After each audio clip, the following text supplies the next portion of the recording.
दोस्तों, आज की हमारी मुलाकात में मैं आपके लिए लेकर आई हूँ चंद्रकांता का एपिसोड नंबर 6। और आज मैं सुनाऊंगी आपको कहानी बयान 18 से आगे। अब महाराज शिवदत्त की महफिल का हाल सुनिए। महाराज शिवदत्त सिंह महफिल में आ विराजे। रंभा के आने में देर हुई तो एक चौबदार को कहा कि जाकर उसको बुला लाए और चेतराम ब्राह्मण को तेज सिंह को लाने के लिए भेजा। थोड़ी देर बाद चौबदार ने आकर अर्ज किया कि महाराज, रंभा तो अपने डेरे पर नहीं है, कहीं चली गई है। महाराज को बड़ा ताज्जुब हुआ क्योंकि उसको जी से चाहने लगे थे। दिल में रंभा के लिए अफसोस करने लगे और हुक्म दिया कि फौरन उसे तलाश करने के लिए आदमी भेजे जाएं। इतने में चेतराम ने आकर दूसरी खबर सुनाई कि कैद खाने में तेज सिंह नहीं है। अब तो महाराज के होश उड़ गए। सारी महफिल दंग हो गई कि अच्छी गाने वाली आई जो सभी को बेवकूफ बनाकर चली गई। घसीटा सिंह और चुन्नीलाल अय्यार ने अर्ज किया, महाराज, बेशक वह कोई अय्यार था जो इस तरह आकर तेज सिंह को छुड़ा ले गया। महाराज ने कहा, ठीक है, मगर काम उसने काबिले इनाम किया है। अय्यारों ने भी तो उसका गाना सुना था, महफिल में मौजूद ही थे। उन लोगों की अगल पर क्या पत्थर पड़ गए थे कि उसको नहीं पहचान पाए? लानत है तुम लोगों के अय्यार कहलाने पर। यह कहकर महाराज गम और गुस्से से भरे हुए उठकर महल में चले गए। महफिल में जो लोग बैठे थे उन लोगों ने अपने घर का रास्ता लिया। तमाम शहर में ये बात फैल गई, जिधर देखिए यही चर्चा थी।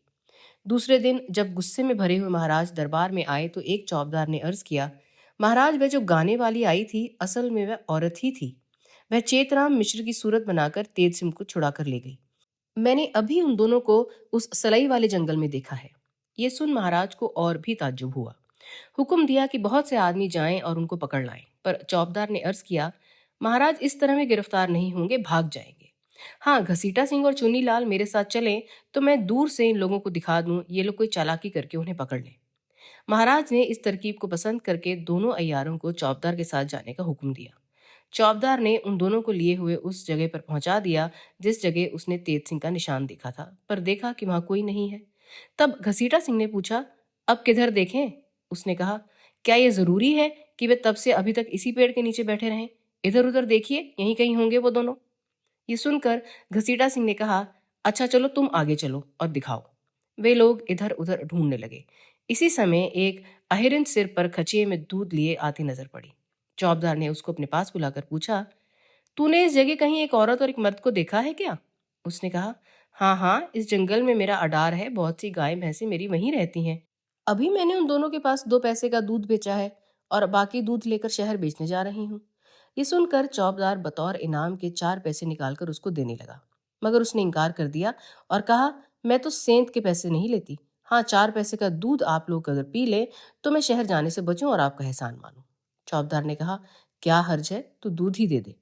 बस अहिरन ने खांचा रख दिया और दूध देने लगी। चौबदार ने उन दोनों यारों से कहा, आइए आप भी पीजिए। उन दोनों यारों ने कहा, हमारा जी नहीं चाहता। वह बोली, अच्छा चलिए, आपकी खुशी। चौबदार ने दूध पिया और तब फिर अय्यारों को कहा, वाह क्या दूध है, शहर में तो रोज आप पीते ही हैं, भला आज इसका भी तो पीकर मजा लीजिए। उसके जिद करने पर दोनों अय्यारों ने भी दूध पिया और 4 पैसे दूध वाली को दिए। अब वे तीनों तेज सिंह को ढूंढने लगे।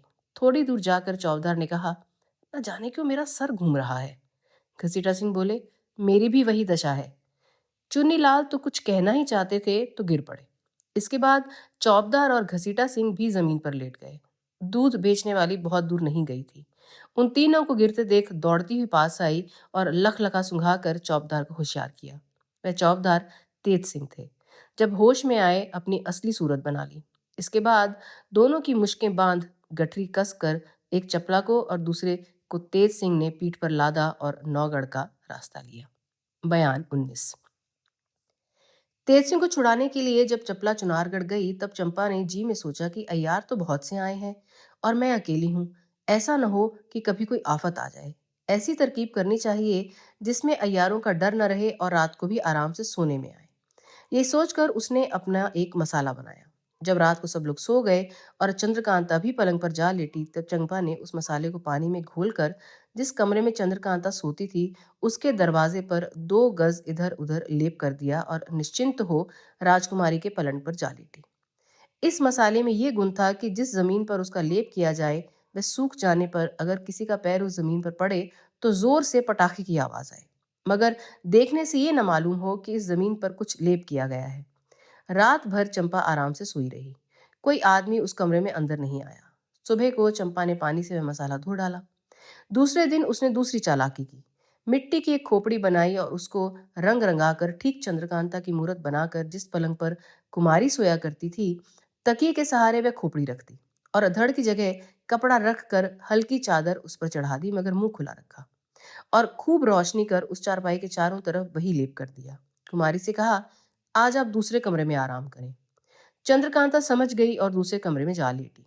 जिस कमरे में चंद्रकांता सोई उसके दरवाजे पर भी लेप कर दिया था और जिस कमरे में पलंग पर खोपड़ी रखी थी उसके बगल में एक कोठरी थी। चिराग बुझाकर आप उसमें सो गई। आधी रात गुजर जाने के बाद उस कमरे के अंदर में जिसमें खोपड़ी रखी थी पटाखे की आवाज आई। सुनते ही चंपा झट उठ बैठी और दौड़कर बाहर से किवाड़ बंद कर खूब गुल्ल करने लगी। यहाँ तक कि बहुत सी लौंडियां वहां आई और इकट्ठी हो गईं और एक ने जाकर महाराज को खबर दी कि चंद्रकांता के कमरे में चोर घुसा है। ये सुन महाराज खुद दौड़े आए और हुक्म किया कि महल के पहरे से 10-5 सिपाही अभी आए। जब सब इकट्ठे हुए, कमरे का दरवाजा खोला गया। देखा कि राम नारायण और पन्ना लाल दोनों अय्यार भीतर हैं। बहुत से आदमी उन्हें पकड़ने के लिए अंदर घुसे। तब उन अय्यारों ने भी खंजर निकालकर चलाना शुरू कर दिया। 4-5 सिपाहियों को जख्मी किया, आखिर पकड़े गए। महाराज ने उनको कैद में रखने का हुक्म दिया और चंपा से हाल पूछा। उसने अपनी कार्रवाई कह सुनाई। महाराज बहुत खुश हुए और उसको इनाम देकर पूछा, चपला कहाँ है? उसने कहा, वह बीमार है। फिर महाराज ने और कुछ नहीं पूछा और अपने आरामगाह में चले गए। सुबह को दरबार में उन अय्यारों को तलब किया गया। जब वे आए तो पूछा, तुम्हारा नाम क्या है? पन्नालाल बोला, सरतोड़ सिंह। महाराज को उसकी ढिठाई पर बड़ा गुस्सा आया। कहने लगे, ये लोग बदमाश हैं, जरा भी नहीं डरते। खैर, ले जाकर इन दोनों को खूब होशियारी के साथ कैद रखो। हुक्म के मुताबिक वे कैद खाने में भेज दिए गए। महाराज ने हरदयाल सिंह से पूछा, कुछ तेज सिंह का पता लगा क्या? हरदयाल सिंह ने कहा, महाराज अभी तक तो पता नहीं लगा। ये अय्यार जो पकड़े गए हैं उन्हें खूब पीटा जाए तो शायद ये लोग कुछ बताएं। महाराज ने कहा, ठीक है, मगर तेज सिंह आएगा तो नाराज होगा कि अय्यारों को क्यों मारा। ऐसा कायदा नहीं है। खैर, कुछ दिन तेज सिंह की राह और देख लो, फिर जैसा मुनासिब होगा किया जाएगा। मगर इस बात का ख्याल रखना, वह ये कि तुम फौज के इंतजाम में होशियार रहना, क्योंकि शिवदत्त सिंह का चढ़ आना अब ताज्जुब नहीं है। हरदयाल सिंह ने कहा, मैं इंतजाम से होशियार हूँ महाराज। सिर्फ एक बात जो मैं आपसे पूछना चाहता हूँ, जो मैं एकांत में पूछूंगा। जब दरबार बर्खास्त हो गया तो महाराज ने हरदयाल सिंह को एकांत में बुलाया और पूछा, कौन सी बात पूछना चाहते हो? उन्होंने कहा, महाराज, तेज सिंह ने कई बार मुझसे कहा था, बल्कि कुंवर वीरेंद्र सिंह और उनके पिता ने भी फरमाया था कि यहाँ के सब मुसलमान क्रूर की तरफदार हो गए हैं। जहां तक हो इनको कम करना चाहिए। मैं देखता हूँ तो ये बात ठीक मालूम होती है। इसके बारे में जैसा हुक्म हो किया जाए। महाराज ने कहा, ठीक है, हम खुद इस बात को तुमसे कहने वाले थे। खैर, अब कह देते हैं कि तुम धीरे धीरे सब मुसलमानों को नाजुक कामों से बाहर भेज दो। हरदयाल सिंह ने कहा, बहुत अच्छा, ऐसा ही होगा। ये कहकर महाराज से रुखसत होकर वे अपने घर चले गए। बयान 20। महाराज शिवदत्त सिंह ने घसीटा सिंह और चुन्नीलाल को तेज सिंह को पकड़ने के लिए भेजकर दरबार बर्खास्त किया और महल में चले गए। मगर दिल उनका रंभा की जुल्फों में ऐसा फंस गया था कि किसी तरह निकल ही नहीं सकता था। उस महारानी से भी हंसकर बोलने की नौबत न आई। महारानी ने पूछा, आपका चेहरा सुस्त क्यों है? महाराज बोले, कुछ नहीं, जागने से ऐसी कैफियत है। महारानी ने फिर से पूछा, आपने वादा किया था कि उस गाने वाली को महल में लाकर तुम्हें भी उसका गाना सुनवाएंगे, उसका क्या हुआ? जवाब दिया, वह हम ही को उल्लू बनाकर चली गई, तुमको किसका गाना सुनाए। ये सुनकर महारानी कलावती को बड़ा ताज्जुब हुआ। पूछा, कुछ खुलासा कहिए, क्या मामला है? इस समय मेरा जी ठिकाने नहीं है, मैं ज्यादा नहीं बोल सकता। ये कहकर महाराज वहां से उठकर अपने खास कमरे में चले गए और पलंग पर लेटकर रंभा को याद करने लगे और मन में सोचने लगे, रंभा कौन थी? इसमें तो कोई शक नहीं कि वह थी औरत ही। फिर तेज सिंह को क्यों छुड़ा ले गई? उस पर वह आशिक तो नहीं थी, जैसा कि उसने कहा था। हाय रंभा, तूने मुझे घायल कर डाला। क्या इसी वास्ते तू आई थी? क्या करूं, कुछ पता भी नहीं मालूम जो तुमको ढूंढूं। दिल के बेताबी और रंभा के ख्याल में रात भर नींद नहीं आई। सुबह को महाराज ने दरबार में आकर दरियाफ्त किया, घसीटा सिंह और चुन्नीलाल का पता लगाकर बताइए वो आए हैं या नहीं।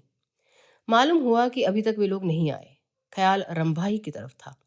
इतने में बद्रीनाथ, नाजिम, ज्योतिषी जी और क्रूर सिंह पर नजर पड़ी। उन लोगों ने सलाम किया और एक किनारे बैठ गए। उन लोगों के चेहरे पर सुस्ती और उदासी देखकर और भी रंज बढ़ गया, मगर कचहरी में कोई हाल उनसे ना पूछे। दरबार बर्खास्त करके तखलिए में गए और पंडित बद्रीनाथ, करूर सिंह, नाजिम और जगन्नाथ जोशी को तलब किया। जब वे लोग आए और सलाम करके अदब के साथ बैठ गए, तब महाराज ने पूछा, कहो, तुम लोगों ने विजयगढ़ जाकर क्या किया?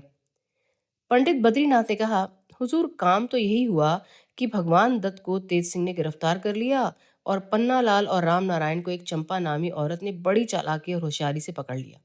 बाकी मैं बच गया। उनके आदमियों में सिर्फ तेज सिंह पकड़ा गया, जिसको ताबेदार ने हुजूर में भेज दिया था। सिवाय इसके और कोई काम नहीं हुआ। महाराज ने कहा, तेज सिंह को भी एक औरत छुड़ा ले गई। काम तो उसने सजा पाने लायक किया, मगर अफसोस। ये तो मैं जरूर कहूंगा कि वह औरत ही थी जो तेज सिंह को छुड़ा ले गई, मगर कौन थी यह ना मालूम हुआ। तेज सिंह को तो लेती ही गई, जाती दफा चुन्नी लाल और घसीटा सिंह पर भी मालूम होता है कि हाथ फेरती गई। वे दोनों उसकी खोज में गए थे, मगर अभी तक नहीं आए हैं। क्रूर की मदद करने से मेरा नुकसान ही हुआ है। खैर, अब तुम ये लोग पता लगाओ कि वह औरत कौन थी जिसका गाना सुनकर मैं इतना बेताब हो गया हूँ, और सभी की आंखों में धूल डालकर वह तेज सिंह को छुड़ा कर ले गई है। अभी तक उसकी मोहिनी सूरत मेरी आंखों के आगे फिर रही है। नाजिम ने तुरंत से कहा, हुजूर, मैं पहचान गया। वह जरूर चंद्रकांता की सखी चपला थी। ये काम सिवाय उसके दूसरे का नहीं है। महाराज ने पूछा, क्या चपला चंद्रकांता से भी ज्यादा खूबसूरत है? नाजिम ने कहा, महाराज, चंद्रकांता को तो चपला क्या पाएगी, मगर उसके बाद दुनिया में कोई खूबसूरत है तो चपला ही है, और वह तेज सिंह पर आशिक भी है। इतना सुनकर महाराज कुछ देर तक हैरानी में रहे और फिर बोले, चाहे जो हो, जब तक चंद्रकांता और चपला मेरे हाथ नहीं लगेंगी, मुझे आराम नहीं मिलेगा। बेहतर है कि मैं इन दोनों के लिए जयसिंह को चिट्ठी लिखूं। क्रूर सिंह बोला, महाराज, जयसिंह चिट्ठी को कुछ नहीं मानेंगे। महाराज ने जवाब दिया, क्या हर्ज है? अगर चिट्ठी का कुछ ख्याल नहीं करेंगे तो विजयगढ़ को फतेह ही करूंगा। ये कहकर उन्होंने मीर मुंशी को तलब किया। जब वह आ गया तो हुक्म दिया, राजा जयसिंह के नाम मेरी तरफ से खत लिखो कि चंद्रकांता की शादी मेरे साथ कर दें और दहेज में चपला को दे दें। मीर मुंशी ने बमुजीब हुक्म के खत लिखा, जिस पर महाराज ने मोहर कर पंडित बद्रीनाथ को दिया और कहा, तुम ही इस चिट्ठी को लेकर जाओ, ये काम तुम ही से बनेगा। पंडित बद्रीनाथ को क्या हर्ज था। खत लेकर उसी वक्त विजयगढ़ की तरफ रवाना हो गए। बयान 21। दूसरे दिन महाराज जयसिंह दरबार में बैठे हरदयाल सिंह से तेज सिंह का हाल पूछ रहे थे कि अभी तक पता लगा या नहीं, कि इतने में सामने से तेज सिंह एक बड़ा भारी गट्ठर पीठ पर लादे आ पहुंचे। गठरी तो दरबार के बीच में रख दी और झुककर महाराज को सलाम किया। महाराज जय सिंह तेज सिंह को देखकर खुश हुए और बैठने के लिए इशारा किया।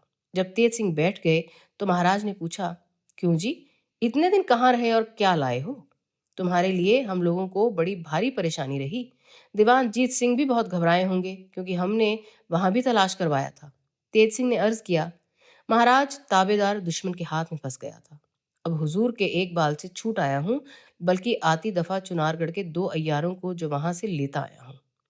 महाराज ये सुनकर बहुत खुश हुए और अपनी हाथ का कीमती कड़ा तेज सिंह को इनाम में दे दिया। यहाँ भी 2 अय्यारों को महल में चंपा ने गिरफ्तार किया, जो कैद किए गए हैं। इनको भी वहीं भेज देना चाहिए। ये कहकर हरदयाल सिंह की तरफ देखा।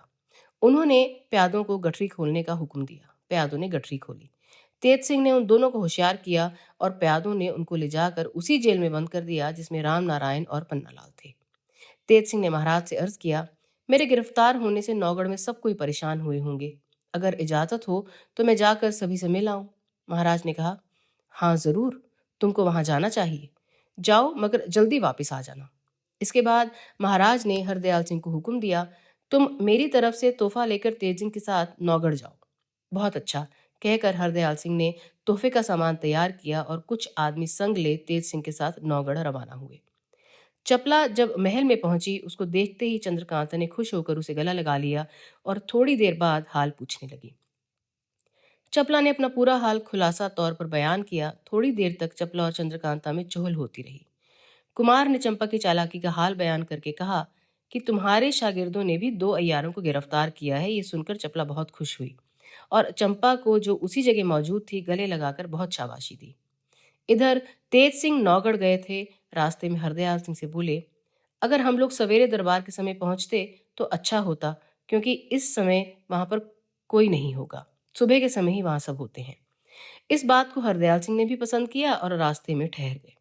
दूसरे दिन दरबार के समय ये दोनों पहुंचे और सीधे कचहरी चले गए। राजा साहब ने बगल में वीरेंद्र सिंह भी बैठा रखे थे। तेज सिंह को देखकर इतने खुश हुए कि मानो दोनों जहान की दौलत मिल गई हो। हरदयाल सिंह ने झुककर महाराज और कुमार को सलाम किया और जीत सिंह से बराबर की मुलाकात की। तेज सिंह ने महाराज सुरेंद्र सिंह के कदमों में सिर रखा। राजा साहब ने प्यार से उसका सिर उठाया, तब अपने पिता के चरण स्पर्श करके तेज सिंह कुमार के बगल में जा बैठे। हरदयाल सिंह ने तोहफा पेश किया और एक पोशाक जो कुंवर वीरेंद्र सिंह के वास्ते लाए थे वह उनको पहनाई, जिसे देख राजा सुरेंद्र सिंह बहुत खुश हुए और कुमार की खुशी का तो कुछ ठिकाना ही न रहा। राजा साहब ने तेज सिंह से गिरफ्तार होने का हाल पूछा। तेज सिंह ने पूरा हाल अपने गिरफ्तार होने का तथा कुछ बनावटी हाल अपने छूटने का बयान किया और यह भी कहा, आती दफा वहां के 2 अय्यारों को भी गिरफ्तार कर लाया हूं जो विजयगढ़ में कैद हैं। ये सुनकर राजा ने खुश होकर तेज सिंह को बहुत कुछ इनाम दिया और कहा, तुम अभी जाओ, महल में सबसे मिलकर अपनी माँ से भी मिलो। उस बेचारी का तुम्हारी जुदाई में क्या हाल होगा वही जानती होगी। बमुजीब मर्जी के तेज सिंह सभी से मिलने वास्ते रवाना हुए। हरदयाल सिंह की मेहमानदारी के लिए राजा ने जीत सिंह को हुक्म देकर दरबार बर्खास्त किया। सभी के मिलने के बाद तेज सिंह कुंवर वीरेंद्र सिंह के कमरे में गए। कुमार ने बड़ी खुशी से उठकर तेज सिंह को गले लगा लिया और जब बैठे तो कहा, अपने गिरफ्तार होने का हाल तो तुमने ठीक बयान कर दिया, मगर छूटने का हाल बयान करने में झूठ कहा था। सब सच सच बताओ, तुमको किसने छुड़ाया? तेज सिंह ने चपला की तारीफ की और उसकी मदद से अपने छूटने का सच्चा हाल बता दिया। कुमार ने कहा, मुबारक हो। तेज सिंह बोले, पहले आपको मैं मुबारकबाद दे दूंगा, तब कहीं नौबत पहुंचेगी कि आप मुझे मुबारकबाद दें। कुमार हंसकर चुप हो गए। कई दिनों तक तेज सिंह हंसी खुशी से नौगढ़ में रहे, मगर वीरेंद्र सिंह का तकाजा रोज होता ही रहा कि फिर जिस तरह से हो चंद्रकांता से मुलाकात कराओ। यह भी धीरज देते रहे। कई दिन बाद हरदयाल सिंह ने दरबार में महाराज से अर्ज किया, कई रोज हो गए ताबेदार को यहाँ आए, वहां बहुत हर्ज होता होगा, अब रुखसत मिलती तो अच्छा था। और महाराज ने यह भी फरमाया था कि आती दफा तेज सिंह को साथ लेते आना, अब बाकी जैसी आपकी मर्जी हो। राजा सुरेंद्र सिंह ने कहा, बहुत अच्छी बात है, तुम उसको अपने साथ ले जाओ। यह कहकर एक खिलत दीवान हरदयाल सिंह को दिया और तेज सिंह को उनके साथ विदा किया। जाते समय तेज सिंह कुमार से मिलने आया। कुमार ने रोकर उनको विदा किया और कहा, मुझको ज्यादा कहने की जरूरत नहीं, मेरी हालत देखते जाओ बस। तेज सिंह ने बहुत कुछ ढांढस दिया कि वे वहां से विदा हो उसी रोज विजयगढ़ पहुंचे। दूसरे दिन दरबार में दोनों आदमी हाजिर हुए और महाराज को सलाम करके अपनी अपनी जगह बैठे। तेज सिंह से महाराज ने राजा सुरेंद्र सिंह की कुशल क्षेम पूछी, जिसको उन्होंने बड़ी बुद्धिमानी के साथ बयान किया। इसी समय बद्रीनाथ भी राजा शिवदत्त की चिट्ठी लिए हुए आ पहुंचे और आशीर्वाद देकर चिट्ठी महाराज के हाथ में दे दी, जिसको पढ़ने के लिए महाराज ने दीवान हरदयाल सिंह को दिया। खत पढ़ते पढ़ते हरदयाल सिंह का चेहरा मारे गुस्से के लाल हो गया। महाराज और तेज सिंह हरदयाल सिंह के मुंह की तरफ देख रहे थे। उसकी रंगत देखकर समझ गए कि खत में कुछ बेअदबी की बातें लिखी गई हैं। खत पढ़कर हरदयाल सिंह ने अर्ज किया कि ये बात तखलिए में सुनने लायक है। महाराज ने कहा, अच्छा, पहले बद्रीनाथ के टिकने का बंदोबस्त करो, फिर हमारे पास दीवान खाने में आओ। तेज सिंह को भी साथ ले आना। महाराज ने दरबार बर्खास्त कर दिया और महल में चले गए। दीवान हरदयाल सिंह पंडित बद्रीनाथ के रहने और जरूरी सामानों का इंतजाम कर तेज सिंह को अपने साथ ले कोर्ट में महाराज के पास गए और सलाम करके बैठ गए। महाराज ने शिवदत्त का खत सुनाने का हुक्म दिया। हरदयाल सिंह ने खत को महाराज के सामने ले जाकर अर्ज किया कि अगर सरकार खत खुद पढ़ लेते तो अच्छा था। महाराज ने खत पढ़ा। पढ़ते ही आंखें मारे गुस्से के सुर्ख हो गईं। खत फाड़कर फेंक दिया और कहा, बद्रीनाथ से कह दो कि इस खत का जवाब यही है कि यहाँ से चला जाए। इसके बाद थोड़ी देर तक महाराज कुछ देखते रहे, तब रंज भरी धीमी आवाज में बोले, क्रूर के चुनारगढ़ जाते ही हमने सोच लिया था कि जहां तक बनेगा वह आग लगाने से चूकेगा नहीं, और आखिर हुआ वही। खैर, मेरे जीते जी तो उसकी मुराद पूरी नहीं होगी। साथ ही आप लोगों को भी अब पूरा बंदोबस्त रखना चाहिए। तेज सिंह ने हाथ जोड़कर अर्ज किया, इसमें कोई शक नहीं कि शिवदत्त अब जरूर फौज लेकर चढ़ आएगा, इसलिए हम लोगों को भी मुनासिब है कि अपनी फौज का इंतजाम और लड़ाई का सामान पहले से लेकर रखें। यूं तो शिवदत्त की नीयत तभी मालूम हो गई थी जब उसने अय्यारों को भेजा था, पर अब कोई शक नहीं रहा। महाराज ने कहा, मैं इस बात को खूब जानता हूं कि शिवदत्त के पास 30,000 फौज है और हमारे पास सिर्फ 10,000, मगर क्या मैं डर जाऊंगा? तेज सिंह बोले, 10,000 फौज महाराज की और 5,000 फौज हमारे सरकार की, 15,000 हो गई। ऐसे गीदड़ को मारने के लिए इतनी फौज काफी है। अब महाराज दीवान सिंह को एक खत देकर नौगढ़ भेजे, मैं जाकर फौज ले आता हूँ। बल्कि महाराज की राय हो तो कुंवर वीरेंद्र सिंह को भी बुला लें और फौज का इंतजाम उनके हवाले करें। फिर देखिए क्या कैफियत होती है। दीवान हरदयाल सिंह बोले, कृपानाथ, इस राय को तो मैं भी पसंद करता हूँ। महाराज ने कहा, सो तो ठीक है, मगर वीरेंद्र सिंह को अभी लड़ाई का काम सुपुर्द करने को जी नहीं चाहता। चाहे वह इस फन में होशियार हो, मगर क्या हुआ, जैसा सुरेंद्र सिंह का लड़का वैसा मेरा भी। मैं कैसे उसको लड़ने के लिए कहूंगा, और सुरेंद्र सिंह भी कब इस बात को मंजूर करेंगे। तेज सिंह ने जवाब दिया, महाराज इस बात की जरा भी फिक्र ना करें। ऐसा नहीं हो सकता कि महाराज तो लड़ाई पर जाएं और वीरेंद्र सिंह घर बैठे आराम करें। उनका दिल कभी नहीं मानेगा। राजा सुरेंद्र सिंह भी वीर हैं, कुछ कायर नहीं। वीरेंद्र सिंह को घर में बैठने नहीं देंगे, बल्कि खुद भी मैदान में बढ़कर लड़ें तो ताज्जुब नहीं होगा। महाराज जय सिंह तेज सिंह की बात सुनकर बहुत खुश हुए और दीवान हरदयाल सिंह को हुक्म दिया, तुम राजा सुरेंद्र सिंह को शिवदत्त की गुस्ताखी का हाल और जो कुछ हमने उनका जवाब दिया है वह भी लिखो और पूछो कि उनकी क्या राय है। इस बात का जवाब आ जाने दो, फिर जैसा होगा किया जाएगा। और खत भी तुम ही लेकर जाओ और कल ही लौट आओ, क्योंकि अब देर करने का मौका नहीं है। हरदयाल सिंह ने बमुजीब हुक्म के खत को लिखा और महाराज ने उस पर मुहर करके उसी वक्त दीवान हरदयाल सिंह को विदा कर दिया।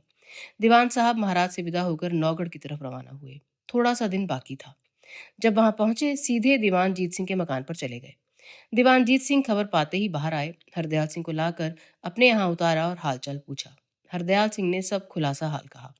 जीत सिंह गुस्से में आकर बोले, आजकल शिवदत्त के दिमाग में खलल आ गया है। हम लोगों को उसने साधारण समझ लिया है। खैर देखा जाएगा, कुछ हर्ज नहीं।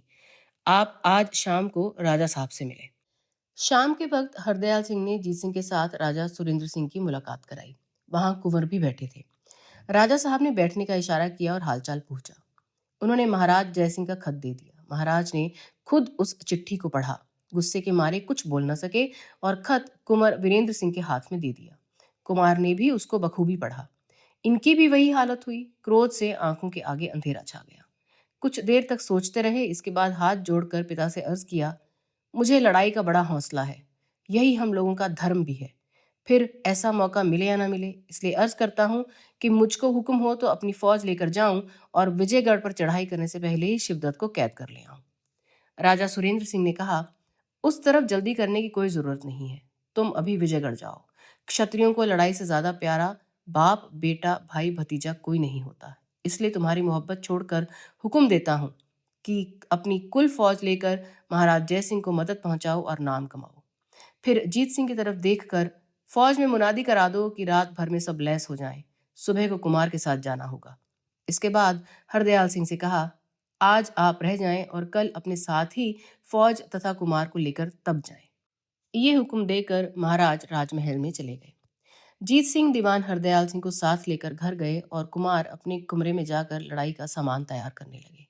चंद्रकांता को देखने और लड़ाई पर चलने की खुशी में रात किधर गई कुछ मालूम ही नहीं हुआ। दोस्तों, आज की हमारी मुलाकात को यहीं समाप्त करते हैं। मैं जल्द ही हाजिर होंगी आपके लिए इस कहानी का अगला भाग लेकर। मैं हूं रोशनी और आप सुन रहे हैं बातचीत विद रोशनी।